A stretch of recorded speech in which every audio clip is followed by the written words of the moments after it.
Geno mara inirio makare nyakwar mga juang entari prayo kod ochiko dwe no mar achiel gana ariyo prariyo kod abich waikoni weche manyien choni mar migago mana kaka pila roko pa achiel ai marote machuo kari adeka ochano ka bende wantie live Facebook Ramogi TV ke Imbi mar X ka achiel gi Ramogi TV Kenya mbui mar YouTube magi thund weche.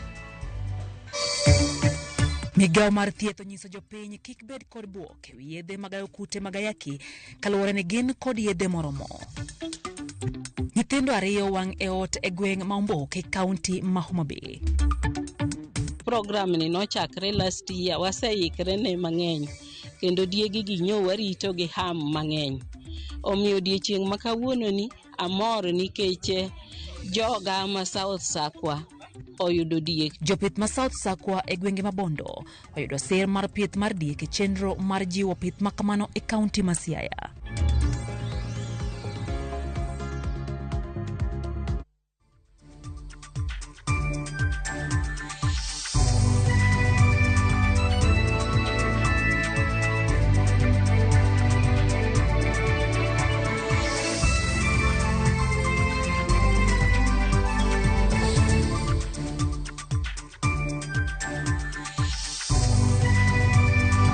Machiegni nyakoro mga juang e cheno ni mar migago nyinga Lydia Ukeo. Jagoro mongeore bad migao marango jotije piny owacho Amos Gathesha oyango ni piny Kenya nyaka koro chak rango yo machielo magidhi tigo de reso jotuo mag ayaki pacho kae. Mabang' tend piny Amerika yango ni sir ma osebed ka ichiwo mag yedhe kod gi thieth mag ayaki, malaria, kansa e kin mamoko. Ok bichiw ne pinje ma osebedo kayudo sirgo kamoriwo Kenya nyaka chop ndalo 90 kama gibiro miyo ji wach mogik. Piny Amerika osebedo kachiwo sir mar yedhe ne ji maromo milion 1.3 kaluwore kod Gathesha maromo jotije piny owacho 36,260 ni kod tuo mar ayaki kendo opone yath orumo ji mathoth dhi yudo midhiero. Gani kwa vile tumekuwa tukihusiana na hawa, kwa hivyo ni kitu ambaye tunafikiria sasa, ni kitu ambaye tunangoja tuone kwa sababu alisign tu executive order na bado hajatoa mikakati ya vile hiyo itafanyika. Kama vile mumeona ulimwengu wote inamwambia hapana usitoke. Kwa hivyo hiyo ni kitu ambaye iko kwa wakati huu na hatujui vile itakuwa hatimaye.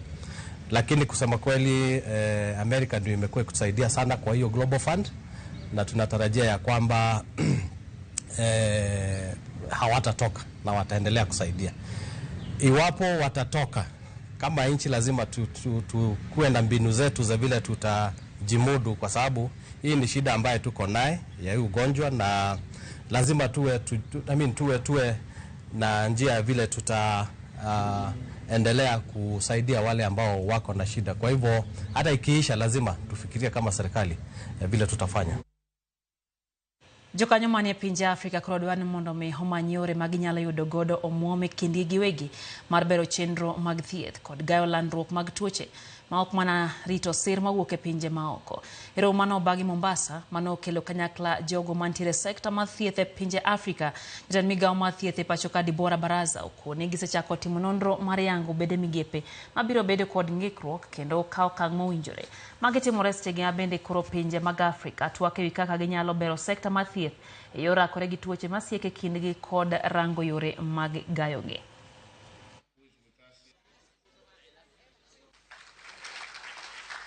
With regards to U.S. government and what was given as an executive order. So as the Ministry of Health, I have tasked the various state departments so that we can be able to map out and look at the impact in matters finances, in matters human resource, etc. This is also an opportunity for us to really find a way to begin to mobilize resources domestically, because you cannot talk of security without health financing.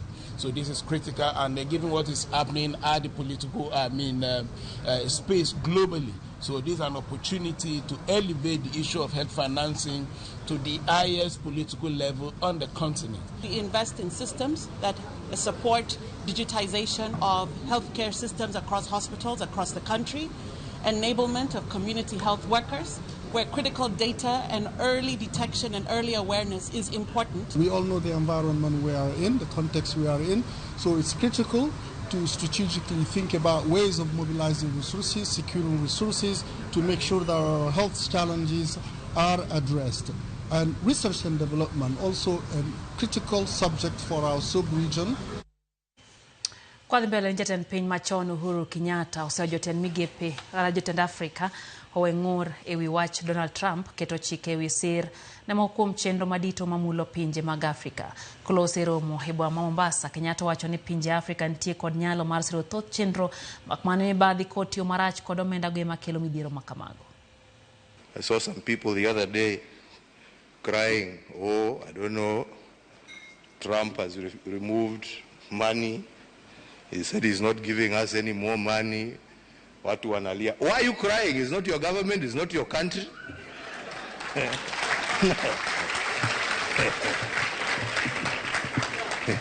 He has no reason to give you anything. I mean, you don't pay taxes in America. He is appealing to his people. Shauri yenu bana. This is a wake-up call for you to say, okay, what are we going to do to help ourselves? Instead of crying, to jiulize, what are we going to do? Haya ametoa hiyo pesa, sasa tutafanya namna gani jameni? What are we going to do? Yeah? To support ourselves. Because nobody is going to continue holding out a hand there to give you. It is time for us to use our resources for the right things. We are the ones who are using them for the wrong things. Yeah? The bullets and the guns we buy, we're not given for free. We buy them. And we're not buying them to go and fight wars off our shores. We are fighting our own people. Hapa too. Yeah? Brother killing sister, sister killing brother. Over stupid things. Yeah? Let us work together to bring an end to all of that and to focus ourselves on those issues that really matter for our people. Jatenda migepe Musalia Mudavadi osemonjo manotim peace mbetre mar piny Kenya piny Congo manotim gi jokanyo manobago ng'anyo ugwe mar pinyno ka mwandu mathoth manigo gini malo no kethore. Monj makamano bende no tim mbetre mar piny Uganda ka bende gin kod chenro madhi donje mbetre mar piny Afrika milambo, piny Amerika kod piny mar Belgium. Mudavadi oyango ni tulo no chuno jotije ariyo mag mbetre mag piny Kenya e piny no ringo kendo dar dhi pondo kuonde mamoko kata obedo ni geno ne nitie ne piny owacho mar Congo ne owinjo one ni arita obedo makare. Oyango ni piny Kenya tiyo kanyakla gi pinje mamoko maneno ni kwe oduogo e piny mar Congo.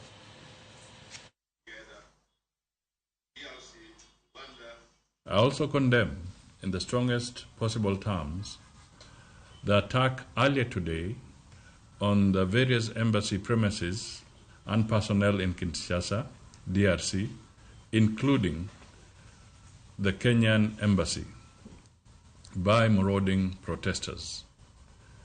This is a serious breach of international law as enshrined in the Vienna Convention on Diplomatic Relations, 1961. We call on the authorities in DRC to expeditiously investigate these violations and take appropriate actions. I say so, Mr. Chairman, because it is evident in certain areas that as they were looting, there were security agencies just standing by, seeming to abate the process of destruction. The principle of inviolability of diplomatic and consular premises is sacrosanct and must be respected in all cases under international law, including during armed conflict. States have an obligation to take appropriate steps to protect diplomatic and consular premises against any intrusion or damage. Od bura ikore ne lokruoge leo mag kombe mag komiti od bura mochan tim kaya od bura dwe manyien mag oyange ko jatend kweth mathoth od bura Kimani Ichung'wa kinde romo madhi nyime mar jod bura Naivasha e kaunti ma Nakuru. Lokruoge go nyalo weyo ka kweth jod bura masiro mane en jalup jatend piny Rigathi Gachagua wito thuolo margi koponi kweth ka kweth monywando mag Kenya Kwanza kod Azimio golo chung' margi ewi kaka gidwaro ni mondo pog lemo makamago. 2 weeks ago, I saw in the papers that there is panic as Speaker Weta reconstitutes committees. I want to make it very clear. The Speaker does not constitute any committees. The Speaker has no role in the constitution of committees.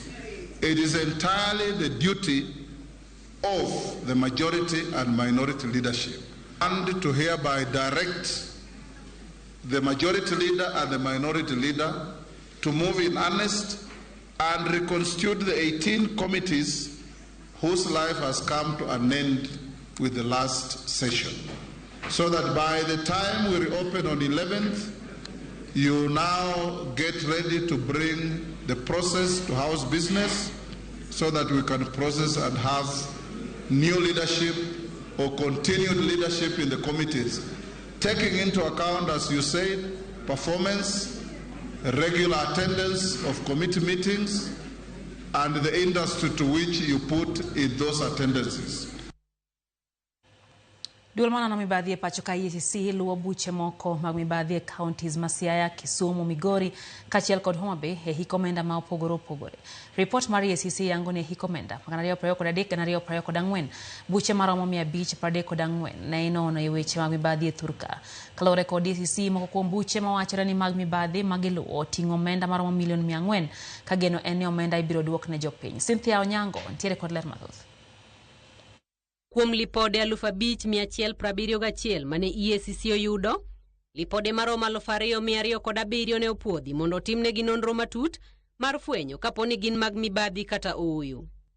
E lipodegi, sirikand kaunti ma Siaya inono e wi orak mar gedo mar witado mar alap ma Siaya ma iluwe omenda maromo milion 400, chenro mane odhi nyime kind hikomenda ma 2018 kod 19 kachiel kod hikomenda ma 2021 kod 22. EACC bende nono tend kaunti ma Homa Bay e wi omenda moheo milion 205 e wi jatelo moro mar kaunti no mawachore ni ne ochiwo rak moko ne kambi ne owuon ma ong'ere ni Heartland Enterprise Limited e kind dwe mar 9 2014 kod dwe mar 2 2022.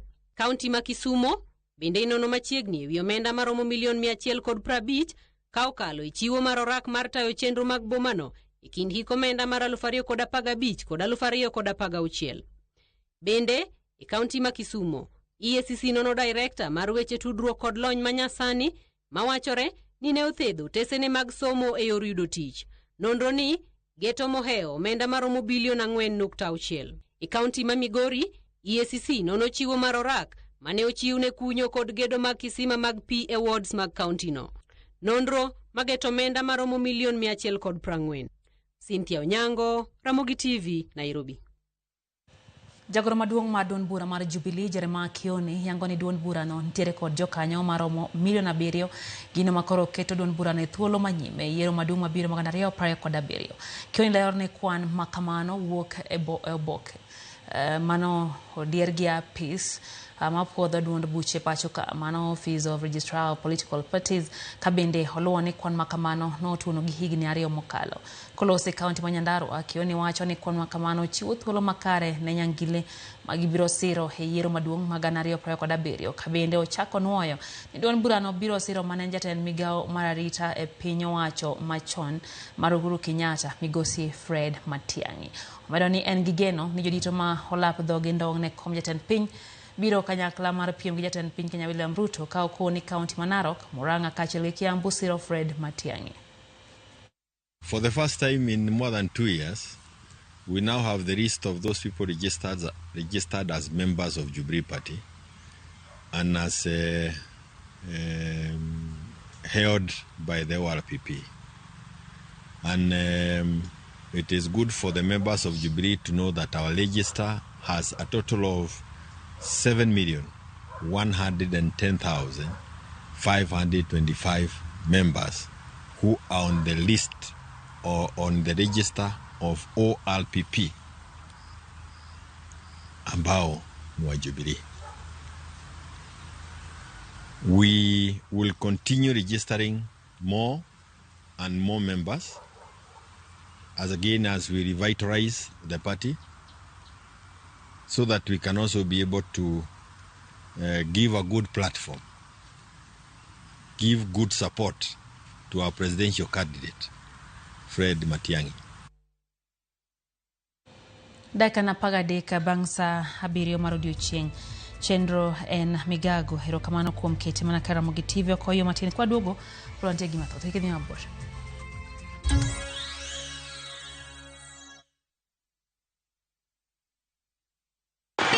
Kuchagua Shabiki.com ikuwe part of your wins. Hii 2025 tunaenda kufly even higher. Ukiwekelea, wekelea responsibly. Not for persons under the age of 18.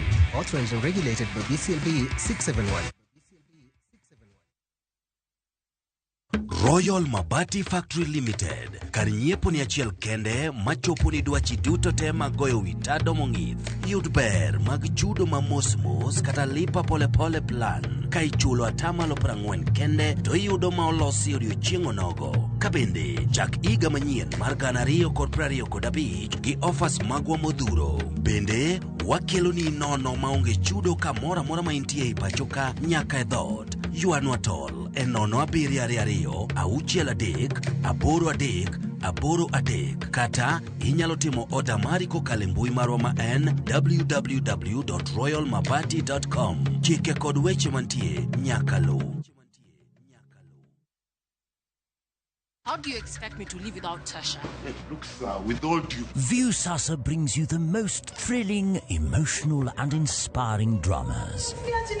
Meet Monica, a beautiful young woman with big dreams and a burning desire to escape the ghetto she grew up in. Will the world she's trying to leave behind pull her back? In Ahadi, surprise! Hans, an orphan, returns home to face his late father's will. He's expecting money, but Hans lied. On Makanika, there's a talented musician who just needs one break. I have no time. Give him a chance. Will his music career survive, or will the streets take him back? You just have to work hard. These are the stories that will keep you hooked, only on Viusasa.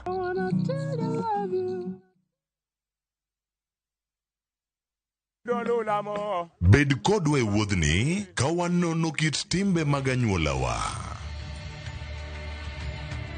Oyundi no neni en winyo mayot. Sama nodhi chiemo, ng'ama ok ohero tich matek. Koro nyako ringi kodhi chiemo. Ema nomiyo chake kamano. Gin kido mamiyo wabedo kaka joluo, sigendni mopogore opogore mag dhoudi mag luo. Chiro ma kiti pando chira. Gini dwa chako ndeti mos. Okelo ni ahonda. Dil majony. Luweche mag luo mopogore opogore. Moro ka moro kuomgi nigi ranyisi mopogore opogore. Wuon magolo ng'ani ka wuongi watire wadhi gone dala. Koro telo gile to gi gweno. 111. Lu chenro ni ngeso ka ngeso saa 1:45 otieno e Ramogi TV.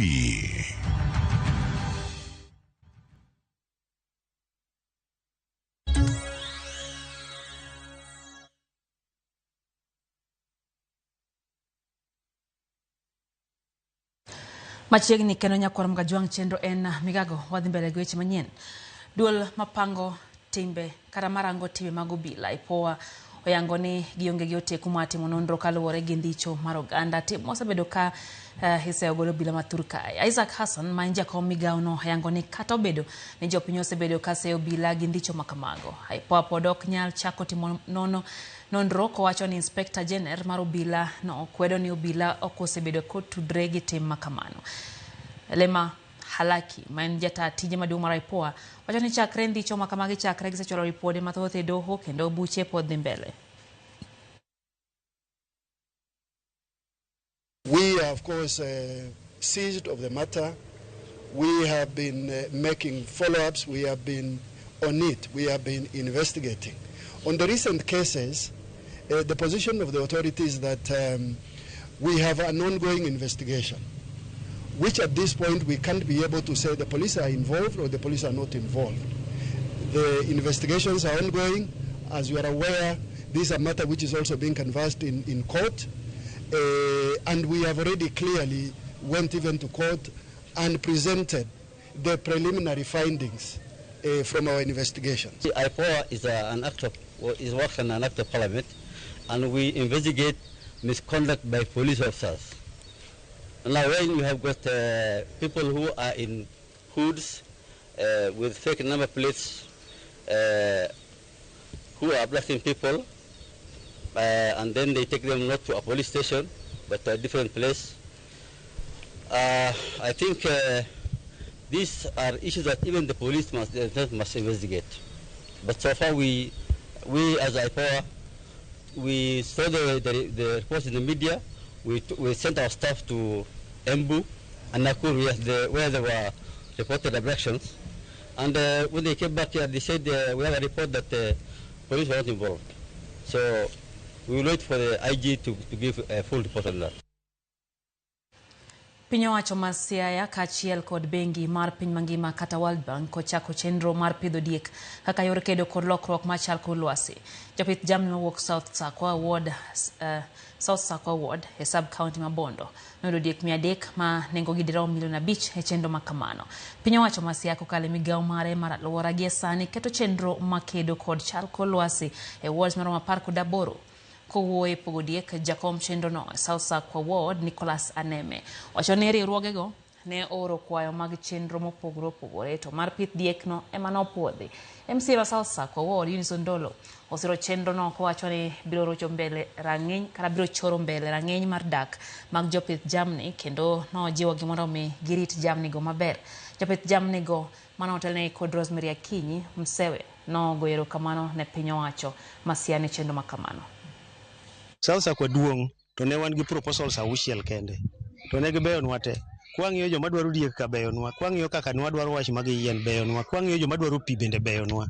Koro wan kaka komiti wa ne wa vet gigo te mane waoro Siaya. Koro South Sakwa ka nitie pool mar proposals 6 manodhi Siaya. Koro bang'e kosetieko dweche 2 to duogonwa wach ni achiel kuom proposal wa mar pidho diek ema noyudo namba. Koro koseyudo namba wakoni sawa en achiel kuom 6 sawa. Program ni nochakre last year, waseikre ne mang'eny kendo diegi gi nyo warito gi ham mang'eny. Omiyo odiechieng' ma kawuono ni amor nikech joga ma South Sakwa oyudo diek kendo gidhi pidho kendo gibodak go maber nikech ka gipidho diegi gi to giboyudo ka gisedongo to giyudo kaka giuso gi to giyudo pesa mok bichando gi seche duto gi kwecho. Project ni no biro under World Bank, but World Bank biro through county government. Kore yudo ka nitie kaka World Bank golo percentage margi to county government bende golo percentage margi mondo gi ensure ni project makama uchopo ne jopiny to address the climate issues. Jo Kenya kori kuom romio ohore kaluwore ni sirikal oseketo kare chenro mag siro jotuo e pacho ka nyato mago mayande yudo kony mawuok e sir mane ichiwo kod piny mar Amerika masani koro chungi. Koloso kod jofwambo Director Mathieth Patrick Omoth laro ne piny Kenya ntiere kod ikruok makare mane oni jotuo duto maromo milion 1.4 man kod kute magayaki yudo thieth makare kinde ma pod gimanyo yore mamoko mag yudo omenda mabiro konyo chenro makamano. Tok piny Amerika chungo chenro mag siro pinje madongore ahinya e yore mag thieth. Thoth kembe e pacho kae koro chako chungo chenro mag kaluwore ni nitiere ni oganda mathoth nyalo biro ka hinyore kaluwore kod rem mar mwandu mag timo kamano. But I want to assure Kenyans that we have sufficient stocks of HIV commodities, be it antiretrovirals, be it the testing commodities.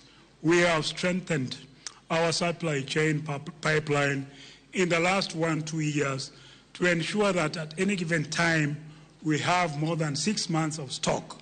And we are on target in our 95 global targets, meaning 98% of Kenyan population know their HIV status, and out of those who know their HIV status, again 98% are on treatment. We are lagging behind in terms of viral suppression slightly. We are at 94% against a global target of 95%. And one of the biggest contributors to our failure to achieve the 95% in viral suppression is in regards to elimination of mother-to-child transmission of HIV. Simaoga na jo Kenya seo pinyo wacho mar Kenya Kwanza kumre machopo singo managichiwo ne jopiny chenro mar gero udi manego gonyore dhi nyime makare kaunti ma Uasin Gishu kathotha udigo heba ma Eldoret osetieki. Gedo mag udigo yangi ni osemiyo thotha rawere e gwengego tije. Otieno Daniel nitiere kod mathoth. E kardak makidiwa mayudore boma ma Eldoret ka udi mag piny owacho osetieki gi atamalo 90 kendo jogo mane ondikore igeno ni biro chako dak e udigi saya saya. Jaod bura mar kaunti ma Uasin Gishu Gladys Bolsholei manyo limo kar dagni wacho ni udigi oserumo kendo gimomiyo nyol limo ka en mar simo seo ni piny owacho onge gima osebedo katimo. In Uasin Gishu County, where the affordable housing are being put up, they were launched by the President on the 9th of January 2024. And today, we can see that all the units, the structures are complete, as you can see. And the reason why I came here today is because there's been so much negativity and toxic energy and stories out there in the social media saying the government is doing nothing. Kabende, wonorak magero udigi, Leonard Kiptanui, okwado weche mosebedo kafuongore ni onge udi kae ka ojiwo jogo mafuongo weche makama mondo mi odhio rang kendgi kama gisechope. Hiyo maneno ya kusema ati kwamba manyumba haziko asijengwi ni borocha. Ili kitu ya maana ni kwamba mtu kuje uchione. Cheroni mar udi ma iwacho ni oseger mapiyo oyang ni ondiko thoth rowere makoro sani oyudo kar yuto margi mapile tok bedo kagimanyo tich maonge olemo moramora. Moko kuom rowere makoro sani pono olemo koke tich mag gero udigi lero ni chenroni osekelo lokruok makare e ngimagi. Nimeanza kuanzia last year February mpaka sai. Imenisaidia sana. I was on a job hunting for so long. I did civil engineering. Venye nilikuja hapa, I had to take any job. Nikaanza kama mtu wa mkono. And my boss, Engineer Eric, he saw my potential, akani upgrade as a supervisor. And I appreciate mradi ya serikali. For now nimefanya more than a year and I really appreciate kazi ambaye inafanywa na ambaye rais alitupea.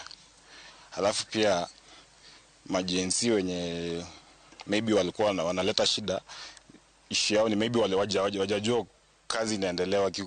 Unajua sisi tukiona ndio tunaamini. Mark Masita ma en jagoro mar Pioneer Affordable Housing lero ni nitiere chenro mar gero udi moewo 2,000 kaachiel gi duke moewo 400 ka bende gindiko rowere maromo 600 matiyo tije mopogore opogore kae pile ka pile. In this project, this is a Pioneer Affordable Housing. We have 2,148 units to be constructed, plus 104 shops. An average of around 600 workers per week. Per day, sorry, not per week, per day. So in different sectors, there are steel fixers, there are masons, there are excavators, workers who run the machines. Kakore, apisa maduong mar Pioneer Affordable Housing, Mwangi Philemon, wacho ni kar dak makadiwa nitiere kod udi mag orofa maromo 15 modhi malo nyaka orofa 15 kagisetiyo kae kuom dweche 6. Ojiwo jogo mapok ondikore mondo mi otim kamano werani udigi dhi ikore tok egachiel kende. Tuna nyumba 15 zenye gorofa 15 kwenda juu. Na so far tumekuwa hapa miezi 6 na tuna nyumba iko gorofa ya 6 ngambo ile na zingine ziko gorofa ya 5.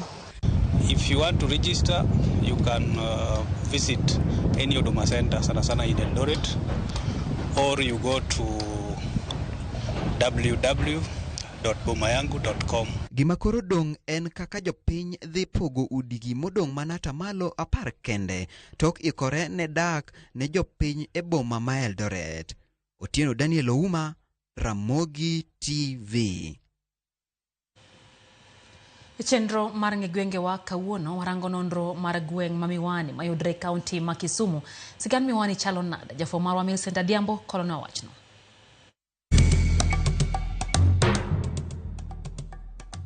Nyakoromogi Ajwang' machiegni kendo e telo machielo e chenro ni mar ng'e gwengewa. Jumani, kalapapla mar ng'e gwenge owuok e gweng' ma Ombei, Ofuyo, modhi oyudore e gweng' ma Miwani, mayudore e sub-county ma Muhoroni. Ka winjo kama iluongo ni Miwani, ang'o mabiro e pachi Nyakoromogi? Mana kaka pile wachao kod paro mopogore mag jogweng' e wi gino ma giparo gima dine mi chak gweng' ni Miwani.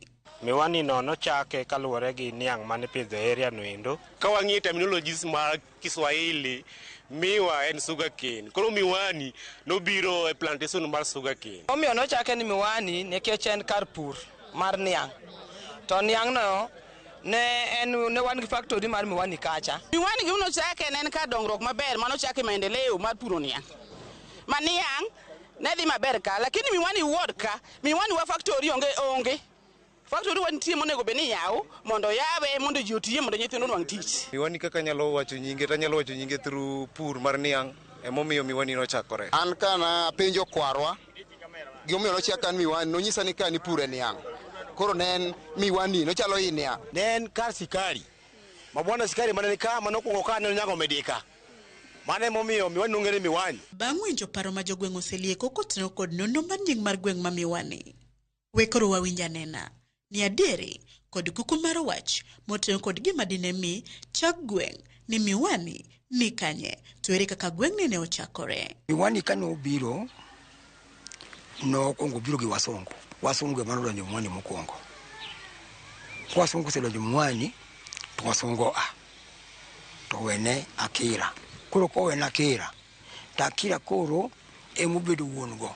Mano wasungu ma koloni ema no Miwani kanyo.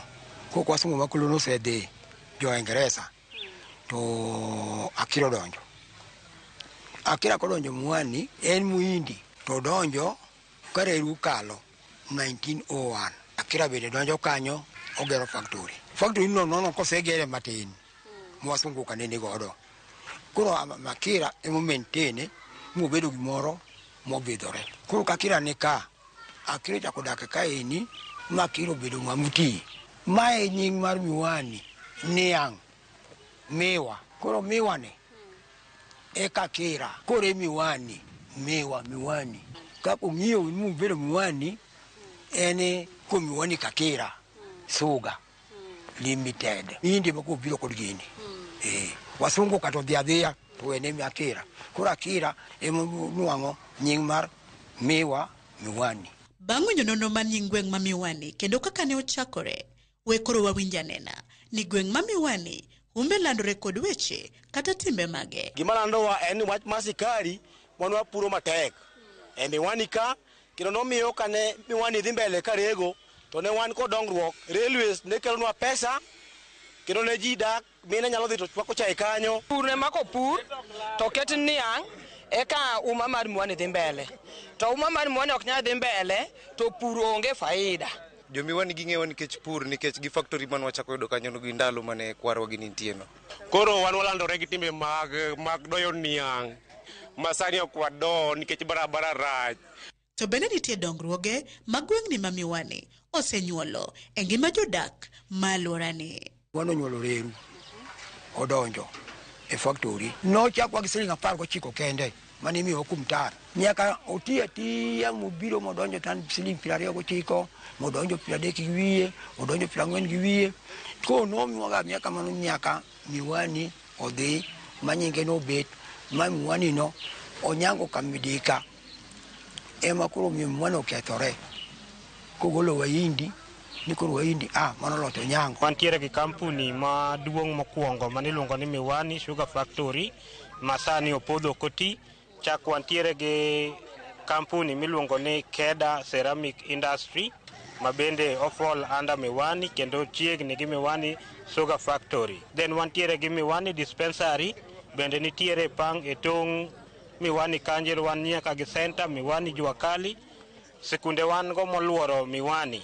Dongruok manyalo kwano ni wan gi Miwani kama tanga keti piny to onge gi sechegi. Dongruok mane anya kwano sikunde noket ka mag jo secondary moketi iye ka mano kony mano osenwang'o. To college onge ei Miwani ward. onge gimoro amora Miwani wuod ma nyithindo nyadhi konyore wadhi mana Homa Bay. Dongruok manyalo neno gin skunde mabe konyo nyithindwa madhi skul ndio, lakini koro gimo dongruok mokwane gin jok manosewe skul gi ere kuma giyude kumoro ma ginyado kaka gikonyore kaka majenzis, nikech iyudo kama ka Miwani wan gi gik mang'eny to gin gik mang'eny mabe ok dhine kata mana majenzis, gidhine mana jodongo manosetiyo kuno machako chamo kuno. Niang' mopuro ni okwane kodhi kodwa maber nikech nitiere gimoro ni ses ma kampuni ng'ado japur. Ses ni onego bed ni kampuni loso go ndara. Nderni waricho kabisa. Niang' mondo wuog e puodho kadhi e factory en tek kabisa. Dongruoge gi sani anyalo kwano ni onge chien kacha ne wan kod dongruok. Kidhi malo kacha ibiro yudo Kibo Sugar Company ni ei Miwani. Kichaki dok kacha ibiro yudo Miwani Factory mano bende ni ei Miwani. To giduto te sana Miwani mabende nondiko jowa mang'eny e gweng' ka opodho nyaka chiel kawuono en gimotho. Kata bedo ni Miwani ni kod dongruok e achiel adek. Gin rem mage ma pod gweng'ni ni godo ma kokele alworani to gweng' ma Miwani biro dongore machal kod gwenge mamoko. Wang'iye national map wang'ini mangere madhi nyaka Miwani, barabara ni wakili nyiso wane barabara ni en tarmac road to barabara nyaka sa en Maram road ma wan gima chando wasani en transportation ka factory ring to barabara beler iwinjo shughuli watimo ma jenzi ok ping government. Wantiere gi kampuni miluongo ni Kibos ma Folanda Miwani, nitiere nyaka West Kenya mano kelwa kanyo endo to tinde opodho odok chien. Keda bende wan go ma indiko ji to jok mindiko gin jok ma e Miwani area, jok ma wuok kanyo gin jok ma oko kaka Western, wan gi Jolang'o emopong'o Miwani ere. Koro wan gi rem nikech nyithindwa nitie kama ng'eny mosomo mantiere gi barupe monego bed ni giyudo tich e Keda kanyo endo. Kech ndara ka nitie to mwandu biro, ndara ka nitie to nyaka gigwa mwaloso wuok oko. Koro wabedo gi income to ok nyal timore kech waonge gi gimiluongo ni ndara. Chichwa ni osebedo higni mang'eny kiwache kendo ilose ni gere, ma bende ndalo moko nyiswa ni gedo ne osechopo machiegni to nyaka gi sama owuoye ni wan e chuodho, waonge gi light, waonge nyaka gedo mag chiro tiyo wuondwa moromo wa. Wabeto niang' to pesa ing'ado miloso go ndara to kwane ndara kaka iloso. Osiptal nyicho ger Miranga osiptal no sani gore piny, ogere to gore piny maonge dongruok, yath biro to gomo nikech yo onge. Koro momiyo wang'iso jatendwa maker okonywa e yore go te. Watero jotelo kwasitero gi to ka gisedhi mbele kucho to ginindo mang'eny, gichamo mana pizza gi wine to wan wayuo mana dala gi nyuka. Sirikal oyawonwa factory wayud investor. Mana kamano nyakwaramogi gi kanyo mwachopo godo giko matielo makawuono e chenoni mar ng'e gwengewa. Kik idhi mabor, medikete mane wang' jowi mari mar Ramogi nikech juma manyien bende aduogo ni kod nonro mar gweng' machielo. Orite masani, nyinga Millicent Adhiambo, kata kihero inyaluonga ni Nyaboma.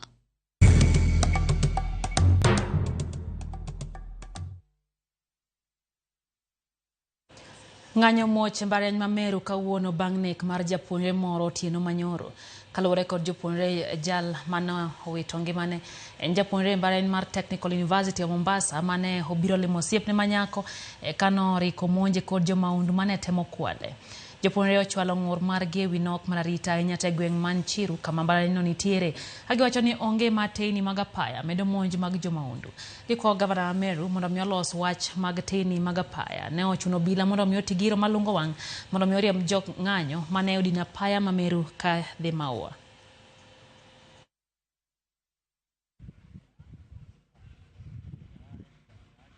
One of our own, a comrade, was killed, was stabbed 3 times when he was going to his room with the girlfriend at around 10 p.m. after buying supper. So when comrades realized this, they got angered and went to the roads. Some local communities, they knew the person who did this and they have the number plate of the motorcycle rider. Comrades are being killed, comrades are being robbed, and nobody is coming for our rescue. So we are giving a warning to Meru University administration and to Meru County administration that we need lights. We need lights at Maskan. We need lights at Nchiru, and we need lights to all the environments within Meru University. And we are now saying that if any change does not come, we are going to suspend another peace starting tomorrow.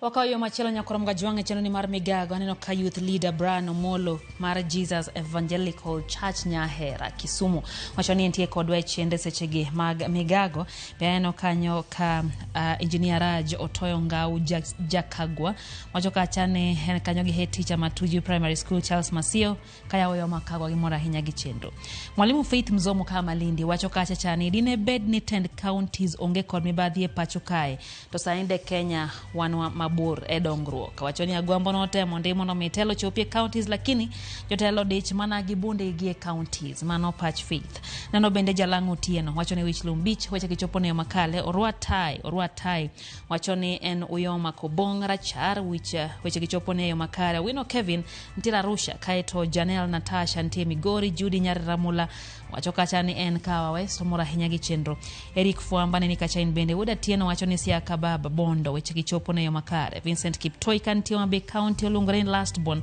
kato Alili Yogo wachoni en bende osebedo kodwa nyaka ne wachak chendo ne mar Migago nyake sechegi kato neno bende Hibra Komala wachoni Jane Ruto biro yombo jok madwa piem kodego sa pagari okinyi mano pache kacha Vincent neni kacha kendo kae to biano Wood Atieno wachoni embe ntie Siaka Babu mora hinya Silas Adel wachoka chane NTA Dol Kodera Forest orwako Jowes Kasipul Wodetwak Joapiko wachone gin jo marie kero kawana hinya kaito bedaye no kanyo ote mano Maruth Nyathio Chieng NTA kodwa wayo matin wan Migago wadu kod mago mag tuke kikidhi mabosh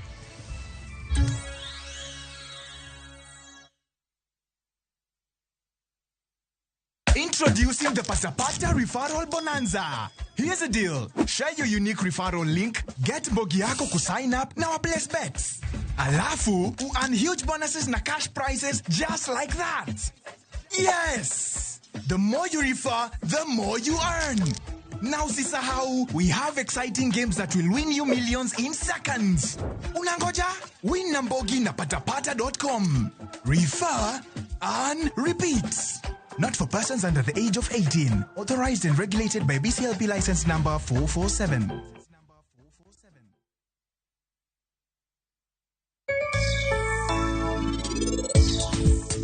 Material ma ongego en training tools gi kaka puonj ji mondo oyie kodo ngini ber nywachwa ke nyoro current soft koro nyakwa go kama ma pulp go ikre ma fibers kuro bende ukendgi asto kuri neno ka gin ka nyocha abeto moko ka nyocha se harvest moka mano se ikore negi na boro mano se ikore nyocha se harvest ka emiyo kuri no ka gitin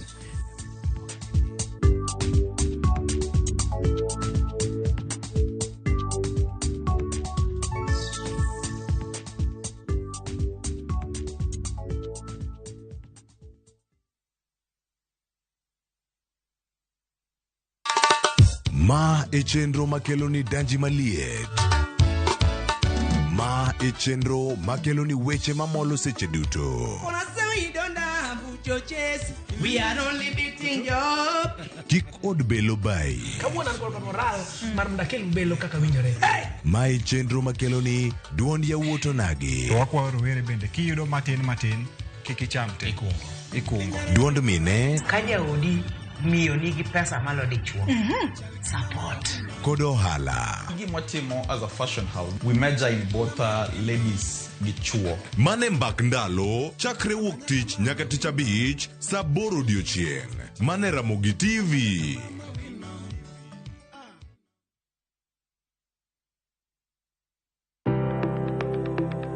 En gima konyo e ngima mapile, to ken gima ng'ato dwaro e ngimane.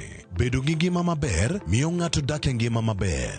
Kapok achopo kama dhi osiptal mamiya yath, ang'oga ng'oma nyalo timo. Riwri gi Ruth Otieno e penj laktar, ka wakelo ni paro mag jolony, paro mag reso ngima ji, kod sigendni majiwo ji. Sickle cell en tuo mawuok kuom jonyuol.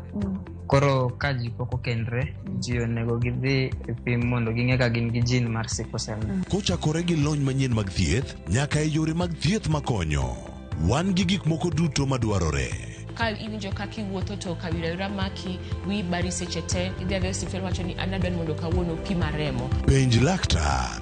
Wuok tich nyaka tich abich saa 12 odhiambo. Mana e Ramogi TV.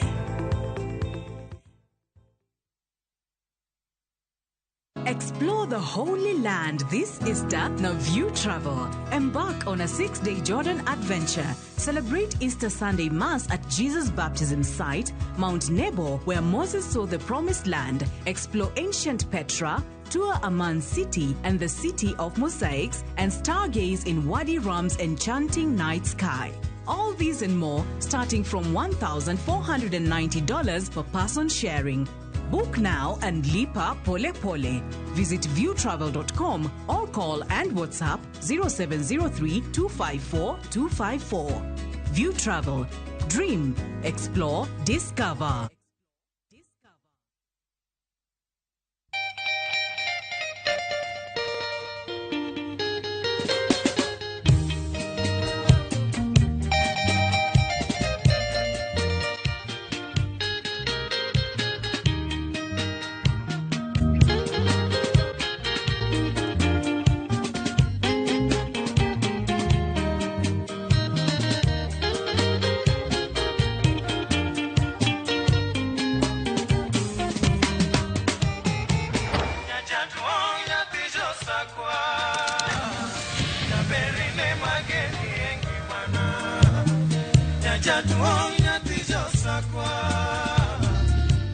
Radio Ramogi, Cartoon Jaluo. Radio Ramogi.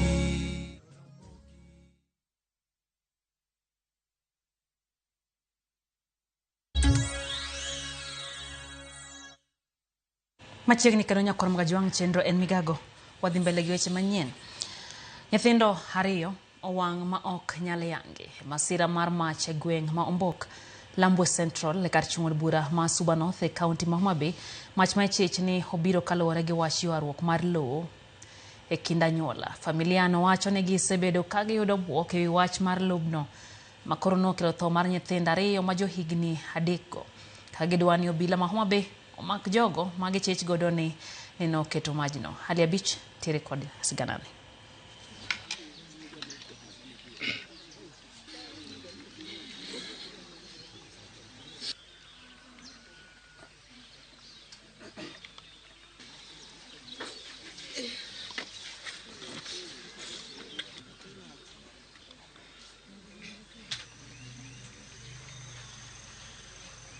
The house was blazing all over, and the children were nowhere to be seen. I was worried. I cried. I cried. I cried, really, I cried. I heard they are saying that they will burn me to the ground, plus my children, because I'm not belonging to their family. Family members were saying that he is not a son of this home, that he is a son from Kanyada. So they wanted him to migrate from this home and go to Kanyada. So I advised him to go and report the matter to the police. I think when I inquired whether he had gone, he told me he did not report the matter. Dulma Pacho Marango Kepo Kendo Keno Marpi National Water Harvesting and Storage Authority team negi nonro mar chal mar tich mungani performance evaluation kamane gi ketie ko giora kamag tich romo mane hotel negi jalup jatend piny migepe Eliud Owalo. Nonro makamano ne rango tij duol no koten record chenro mar piny owacho mar uchumi mar bottom up kabende ging'iyo kepo keno kod keyo mar pi mondo mi ober weche mag pur pacho kae. Walo bende omedo ni ok nyal geno mana kuom pi koth kende to nyaka los chenro mamoko mag yudo kendo kano pi. You are aware that our overall development agenda is pegged on the bottom-up economic transformation agenda. And within that, agriculture is an integral component, a standalone thematic area. We did say when we came into government that as opposed to subsidizing consumption, we would subsidize production. And our target in this regard was agriculture, because one of the challenges we were grappling with when the fifth administration came into being was the high cost of living. And we have done a number of dams which are in the pipelines, in designs. We are doing also Soin Koru Dam, which I had initially told you because of some funding issues. It is suspended, but we hope it to resume soon. We are also doing the Uma Dam in Kitui, and a number of dams we are subjecting to PPP. We are also controlling floods along River Nyando and in Soya River in Budalangi, where the president was in the other day launching the extension of dikes to block the lake backflow.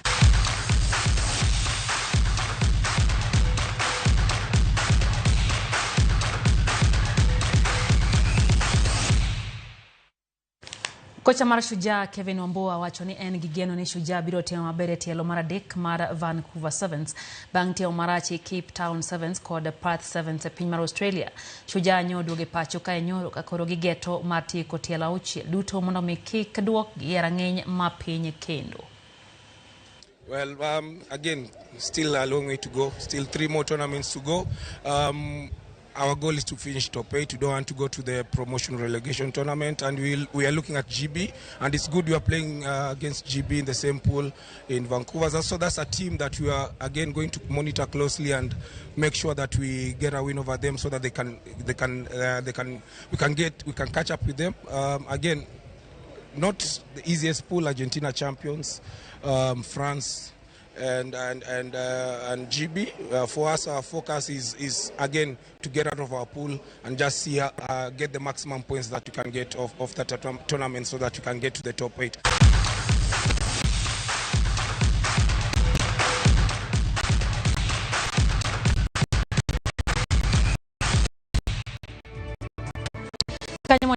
Mar Migago aneno ka Danish Odingo Suggesto wacho kanyo ni en kodwa kanyakla ka intiere Takawiri Island osebedo kodwa chendo nyaka ne wachake beno kanyo ka Ibra Kumala bende wacho ni intiere kodwa bende mar Novian Atieno wacho ni en bende en kodwa kae to bende aneno kanyo to no pupudo gi Obama wacho ni intiere kodwa bende aneno kanyo ka James ni en bende wacho gichopo ne Eyo Makai kutoka Sega bende wacho ni Ugenya iko locked ka to bende aneno ka Emilio wacho ni entiere Ugenya wacho no wora ahinya gi timore Meru kono gajwang' wechegi kapok kawuono rumo mano nyiso ni saa 10 yo machuok chelo jambo ka achiel gi saa 3 otieno yo makare omiyo med kete mana kara mo gi TV awe elwet team kubwa mar mbak ndalo nyinga Lydia Riti Masale.